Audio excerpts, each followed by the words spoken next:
Thank you, everybody, for joining us on this episode of the Thoughtfuel Podcast. Today, we have a very special episode. We have MMA Fighter Josh "SuperGlue" Altum joining us. So, Josh, without any further ado, can you tell the audience a little bit about yourself? So you know my name. I pretty much grew up down here in Texas City, right by the Bay. Born and raised, so I've just been, running around here, for my 26, 27 years. I got into MMA and like fighting and stuff when I was about 12, 13, I'd say. I was kind of a bad kid before that. I wasn't a terrible kid. I wasn't doing, things that aren't, come back from, you know what I mean? Like that you can't come back from, you know what I mean? I was just kind of a bad kid that liked to fight and like to. Yeah. I was just kind of that kid. You know what I mean? I wasn't like trying to steal from people and, do all that. But getting into the fighting at that early age helped me big time, just with everything. Not even just as, right. Not even just trying to find a career, just as a person, Awesome. And, I think I can't do a podcast without actually telling the story of how I actually met you. This was maybe like a couple of years ago. I flew down to Houston, Texas to go see UFC 271. It was Israel Adesanya versus Whitaker 2. And I took an Uber to drive to to get to this barbecue place. And I noticed my Uber driver in the front had cauliflower ears. And I'm like, wait, I'm here for a fight. I'm sure this guy's going to know about it. So we started talking about like the UFC and MMA. And it turned out that you were an MMA fighter. And we had like this really good conversation for half an hour about mixed martial arts, the evolution of it. And I could tell that you were just so passionate about mixed martial arts. And you even showed me you had a tattoo of Jiu-Jitsu black belt on your hand. And I'll never forget it. You're like, there you go. There it is. And then you were like, yeah, this is like a PhD for me. So can you talk a little bit more about that, like the knowledge that you've gained from training Jiu-Jitsu all these years and kind of like how you got into Jiu-Jitsu itself? Yeah. So when I started, when I was 12, so I joined a boxing, and that boxing gym had closed down after a couple months. And from there, I went and got into my first kind of grappling training. And it wasn't the best. This was 2012, 2013. This was a while ago now. And the jiu-jitsu training that we have now it's completely different. When I started, this wasn't cool to do. It wasn't known about, it wasn't any of those, I just happened to come across it and I got into it. And when you start in jiu-jitsu, when you think about getting your black belt, it's like a real journey. It's like something you're like, oh man, I hope one day like I can have that. I know plenty of people, everyone who starts jiu-jitsu, they aspire to get a black belt one day. It usually takes 10 years, the average time for someone to get their black belt. I know people it takes longer, and that happens plenty of the time. It takes 15, 20 years. It just kind of all depends on how much time you're putting in and where your skill level's at. And the thing about getting a black belt, you don't exactly have to be the most skillful guy in the world or be a fighter. It's majority about putting that time in to learn the skills and have the skills. And once you get to that level, it's up to, your, the upper heads of your, of who you're ranked under, to decide when that time is. I got mine about 9 years in, but, I started, as a kid. So I got mine real young. I got my black belt at 23. So when I got that, man, that was like it was like a dream come true, really, and I got no money. It wasn't like a financial thing. It was literally like a real just achievement. It's just an accolade in your life, like this major milestone. And yeah. I guess with that, right, And you're obviously a black belt, so you've trained with people that, they show up, first day, they're still a white belt. And there's a lot of people that will now, you said, right, 2012, 2013, jiu-jitsu wasn't as popular as it is right now, wasn't Yeah. glamorized. There were less muck dojos, as they refer to them. There's a lot less schools out there and awareness. But now you got a lot of people that there's eyes on the sport. There's superstars in the sport, right? Obviously, the best jiu-jitsu, no-gi jiu-jitsu guy is from Texas. He's a Texas boy himself, Gordon Ryan, right? So it's very, very popular. So you get a lot of people that are interested in starting jiu-jitsu, but jiu-jitsu is very, very hard. And you can be very discouraged, especially if you're like an athletic guy and you're used to kind of winning. You got to accept defeat very, very quickly. What do you think is the key characteristic of someone kind of staying committed to this and staying and in committing to being better at jiu-jitsu? The first thing I think that jiu-jitsu teaches anybody, kind of like what you said, is you're going to learn to lose quickly. And I think that the biggest thing jiu-jitsu does for a lot of people is it removes a lot of their ego and it shows them like a lot of humility. Because a lot of people do come in there and they're just, they're unexperienced. They don't know what they're looking at, So when they come in there, they're thinking it's just two guys, just rolling around and, going strength for strength, and then when they actually get in there and they get a small guy like me come in there, it's a shock, because I still remember my first time rolling with a real guy, back years ago. It's like you're a fish out of water, you're literally a fish out of water. That's the best way to explain it. And I think with that experience, not many people, especially in the modern day, have that ego check, that inside check, if that makes sense. A lot of people are just used to going about their everyday lives, going to work, going home, paying bills. They get caught up in their own stuff, and then when you go and get a real like reality check, like that, it teaches you a lot, and it teaches you more than those things that I said. But it's just a big positive for everything, Yeah. If you need to be better at something, and not just with jiu-jitsu, like it'll make you a better person. I've seen plenty of people that acted a certain way or we're kind of this way, and then, man, they train for a while and you meet them again or you talk to them again and they're completely different people, Yeah. And getting humbled in the gym is something that can build a lot of character. It builds a lot of camaraderie.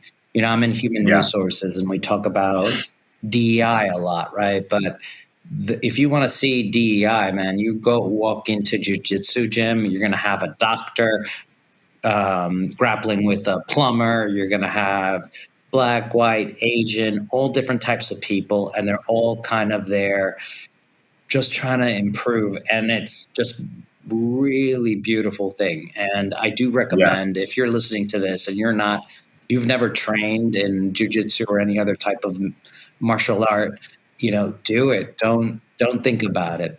So, you have the nickname SuperGlue. I can make some assumptions, but how did you get that nickname? So when I was about 13 or 14, probably 14, I say, we had a fighter come to the gym and he had a belt at this time. He fought a couple guys that are in the UFC now.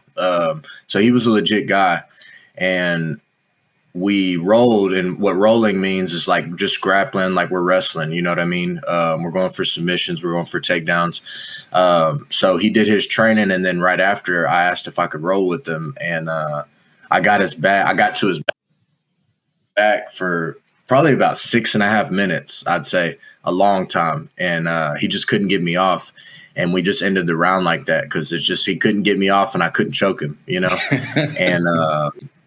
and his dad, well, his uncle and his uncle's friends were there, and these guys were banditos, like bikers, Yeah. and serious ones, and they started calling me SuperGlue right there. They were like, "Man, that boy's like SuperGlue," and after they said that, the people in the gym kind of started calling me SuperGlue, and it just kind of kept rolling, and then the crazy part about my nickname, and this is something I just experienced as I went on training. I've trained with a few guys even in the past 5-6 years, and after we were done training, they had told me like, "Man, you felt like glue, like you were stuck to me, da da da." And I literally told them, I was like, "Bro, what's funny about that is my nickname is SuperGlue. That's my actual nickname." So it's just funny you're saying that, Yeah. So, you reached a black belt, which is the goal for a lot of people, but jiu-jitsu, like any other skill, means that you need to constantly invest in developing and growing, because if you are a black belt and you don't train for like a year, yeah, you still know the techniques and everything, but there's always those hungry blue belts and purple belts and brown belts that are coming after you that would love to say that they can submit a black belt. So how do Oh yeah. you keep investing in developing your knowledge? And the sport is still evolving, right? Like we're seeing stuff especially on the no-gi scene, that we never saw before, right? So how do you continue to invest in your learning? You seem like you keep up with this. I like that. Yeah. So about the blue belts coming for the black belts, that's so true, because I was once that blue belt, purple belt coming for the black belts, like I was that kid who was like, "Oh yeah, I need to see if I can catch him today." You know what I mean?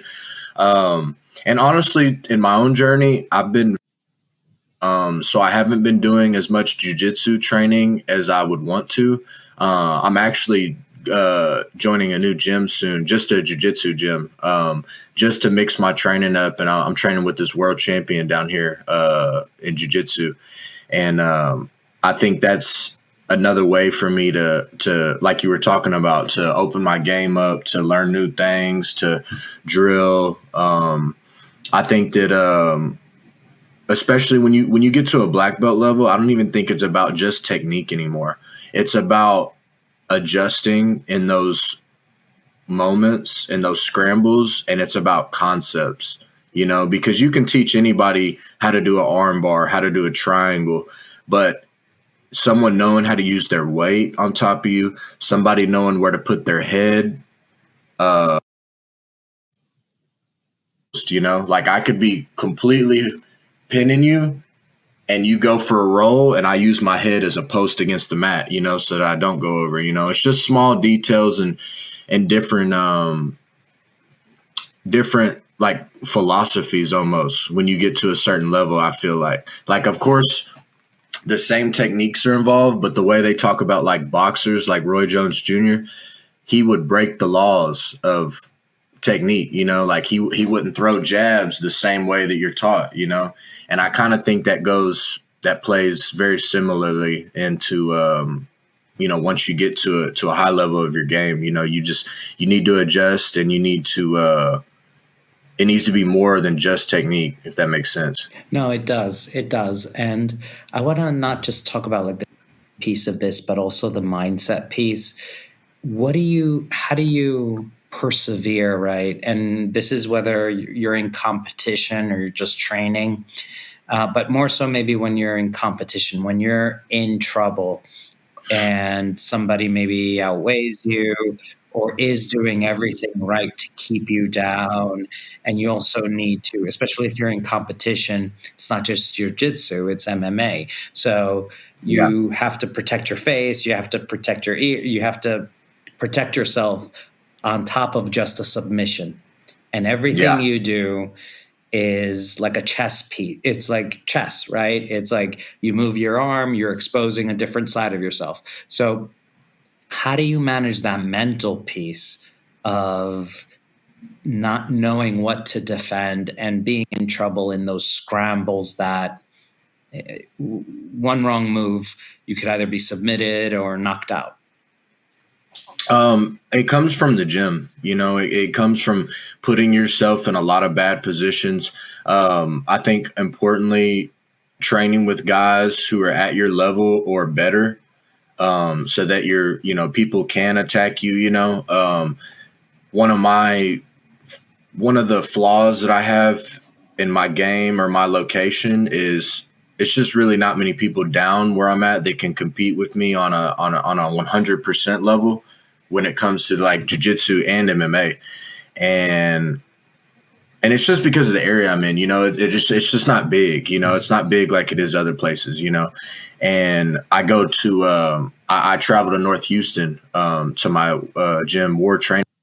And, I go out there and I get that look, I have people wanting to attack me and wanting to put me in bad positions and, make me uncomfortable, because that's the main feeling when you're in those positions and you're in these trouble spots. It's just uncomfortable, and as long as you can have that awareness in your mind to stay calm, that's really all that matters. Yeah. If you can stay calm and you're not out of it, you can work through that position and turn it around if you got it in you. Yeah. And that could be like an analogy for a lot of things in life, right? If you're in an uncomfortable, yeah. Bro, and that's why I love fighting and sometimes I come off weird about it to people because I'll literally put analogies with fighting all the time, bro. Like goes hand in hand with actual life in so many ways. Like it's just the things that I've learned and the things I've seen people better themselves. I've just seen so much through this and the things it's taught me. And I just feel like it's just, there's so many analogies, life analogies that can come from doing this, and I think that part of that comes from when humans were first created, before we had all our technology, before we had all the things we do have, people were fighting, like people were wrestling. They were, wrestling in the sand. They were wrestling, fighting lions in Rome, like I just think there's something real deep about fighting that everybody can get something out of, There's lessons learned definitely there. And it teaches you a lot about resilience and developing a better mindset and seeking discomfort. But what are some of the mental things that you do to prepare for a fight, right? I mean, it's not just the physical piece of this, right? You are an MMA fighter. You have a great record.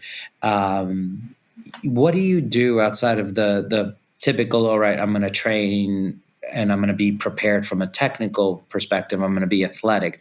How do you prepare your mind for something that's, you're putting your body is your livelihood, right? You're putting your body on the line. How do you prepare mentally? I think there's multiple ways I can come at this, but one way, if you're going to choose to fight, if you're going to choose to, fight, it's something that you have to want to do genuinely. And it's something you have to want to do genuinely in the sense that win or lose, you're going to be hurt. There's been plenty of fights I win and I'm coming out and I'm hurting, and I think having those experiences, once you get started fighting and once you get fights out of the way, you get that experience knowing what you're getting into, and when you're a guy like me, I was a bad kid fighting before I got into training, so it was kind of something I'd already kind of had in me, so after all these years of training and fighting, for me mentally, it's just about training hard as hard as I can in the gym and being smart on top of that. And also, like, I do a lot of self-talk to myself. I do a lot of, like, self-talk. Like, before my fights, I'll be pacing in my garage with the music on by myself, no phone. I'll literally just walk around my garage and just talk to myself. Like, if you were to see it, you'd think I'm crazy. You'd be like, oh, yeah, this maybe dude's got that issues. helps, though, if you're preparing for a fight, for people to think you're crazy, right? Yeah. No, and it does, and I feel like I get goosebumps when I do it. Like literally every before every fight, I pretty much do that. Like, and it's not like I plan to do it. It's just my mind like genuinely goes there. It goes to that zone of like, all right, I'm ready to, I'm locked in, and And it's a weird feeling. what type of self-talk is it? Is it positive talk, like you're the best, you're going to kill him, you're going to get him, you're going to get him? Or is it, more like tough talk or more critical talk? What do you say to yourself? Or is it like more calming techniques? Sometimes it's I don't do too much like negative talk with myself. Like I always try to, anytime I get negative thoughts, I'll literally talk to myself and tell myself, boot that. Like, I don't need that. I literally would like say it out loud if I need to. If I can't get it out of my mind, I'll just say it, so that I can work towards getting it out of my mind. But a lot of the self-talk I do, and I don't like to say I'm the best until I'm close or I'm there. Mm-hmm. I just try not to think too far ahead. Like, I know what my goal is. Obviously, I want to be the best. Of course, like my end goals and my ultimate goals are to be the best and to hold that kind of title. I'm just in the moment of when I go and talk to myself in the garage, I'm just literally telling myself, I'm ready for this. I'm ready to showcase. I'm ready for any position. I'm just kind of talking about the moment that I've got coming, and in the back of my head, I do have that kind of mindset. Like and if it's not, I am the best, I know I can be the best. I wouldn't still be grinding away at this if I didn't know that. Something that I keep in the back of my head, but each time I got a fight coming up, I just self-talk about that. I'm like, I'm ready for this. I'm ready to do everything that I've been working on and more, because you've got to show up that much more when the lights are on. You can't underperform. Yeah, absolutely. And sometimes, and because there's so many analogies between fighting and life itself, right? And in life, you win some and then you lose some, and you just need to move on. But you've won fights and you've lost fights. How do you get yourself back into the gym and get back to the win column from a loss? It's just picking yourself up and getting back in there. It's for me personally, if I didn't think that I couldn't be the best, I probably wouldn't still be doing it, because in my mind, I know how hard I train. I know how good I am. I don't even think I should have any losses. That's just me personally, that's just me personally. So, each loss that I've had, I take it really hard. When I lost my amateur title fight, which was BS, I could show you the news articles talking about how crazy the controversy around that one was. I literally drove home with my coach and my friend, and I literally went straight to him that night. Like, I literally fought 5 rounds, and I was so pissed off, I drug my coach and my friend straight to the gym after the fight. And what's crazy, bro, we talked about this recently. Like, my coach has kids at home, like they've got families, and I literally was that mad. Like, I didn't even drive them. Yeah, I literally told them, like, we're going to the gym right effing now. Yeah. And we're about to work on whatever I didn't do in there. I was literally just that pissed off, and so I take it really deeply. And sometimes I think, and this could go for any career, I think there's sometimes you shouldn't celebrate wins so high, if that makes sense, because whenever the lows come, you're going to take that loss just as hard as you celebrate your wins, And I saw a quote, and I can't remember the exact quote, but it was saying, win or loss, you should treat them the same. you know. Obviously, you want to be happy when you win, but if you have that experience and you have that knowledge of what it feels like to be on the other side, to be the other guy, you need to take that experience for what it was and use it in your wins, you know. And that's how I feel like even with this last fight, it was a doctor stoppage and this dude's jumping around the cage and screaming, his corner screaming. I'm like, bro, y'all are doing over a doctor coming in, you know. I'm like, what are y'all talking about? You know what I mean? Like, I'm just not that kind, you know. Yeah, I'm not gonna celebrate something like that unless I go in there and I get a belt. I take you out, you know.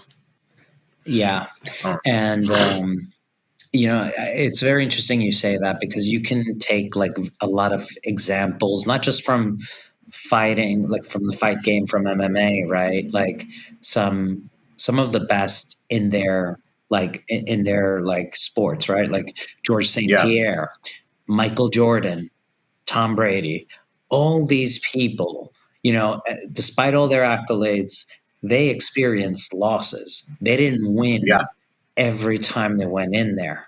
And people have different mental models on how to deal with loss, but maybe balancing it out and just being humble in winning can actually help you, you know, stomach a loss and move on for the next win. And especially 100%. with fighting, I imagine, because you have a small window, right? You're not going to be fighting well into your 40s, right? There's very few examples of people, you know, training competitively in MMA, you know, Daniel Cormier, Stipe now potentially, Glover Teixeira, but you don't have a lot of champions in their 40s. And there's a reason, right? They're rare. Yeah. Yeah. So there's a small window. So how do you, you know, and you're still very young, right? I think you're 27 from what I saw. 27. Yeah. Yeah. Okay. Perfect. My math is good then. Yeah. How do you invest in taking care of yourself so you can have a longer career? I think the most important thing about that is